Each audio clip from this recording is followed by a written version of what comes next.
22 जानेवारी 2024 रोजी अयोध्येच्या श्रीराम जन्मभूमीवर मंदिराचा उद्घाटन कार्यक्रम संपन्न झाला। देशभरातून 8000 विशेष निमंत्रित त्या दिवशी त्या कार्यक्रमाला उपस्थित होते। मात्र त्या कार्यक्रमामध्ये एका व्यक्तीची उणीव जाणवली। ती व्यक्ती म्हणजे स्वर्गीय अशोकजी सिंघल। संपूर्ण अयोध्या आंदोलनाचं नेतृत्व ज्या व्यक्तीने केलं आणि अयोध्येच्या राम जन्मभूमीचा प्रश्न प्रत्येक घराघरात पोचवला ते म्हणजे स्वर्गीय अशोकजी सिंघल।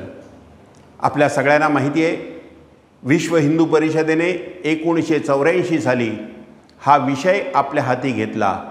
संतांच्या नेतृत्वाखाली रामजानकी यात्रांच्या माध्यमातून, शिलापूजनाच्या माध्यमातून आणि प्रत्यक्ष 1990 साली झालेली पहिली कारसेवा आणि 92 साली झालेली दुसरी कार्यसेवा, ज्या कारसेवेमध्ये बाबरी ढाच्याचं पतन झालं, या सगळ्या कार्यक्रमामध्ये हिंदू समाजाला आणि या आंदोलनाला कणखर नेतृत्व देणारं नाव म्हणजे स्वर्गीय अशोकजी सिंघल।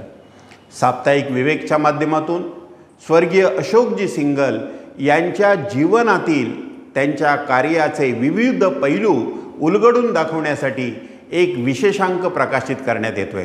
त्या अंकामध्ये अशोकजी एक व्यक्ती म्हणून, एक संघटक म्हणून, वैदिक पाठशाळांचा पुरस्कर्ता म्हणून, साधू संतांना हिंदू समाजाच्या कामामध्ये सक्रिय करण्यासाठी योगदान देणारा एक योजक, संयोजक म्हणून त्यांची ओळख आजच्या पिढीला व्हावी, या दृष्टीने या विशेषांकाचं महत्त्व आहे।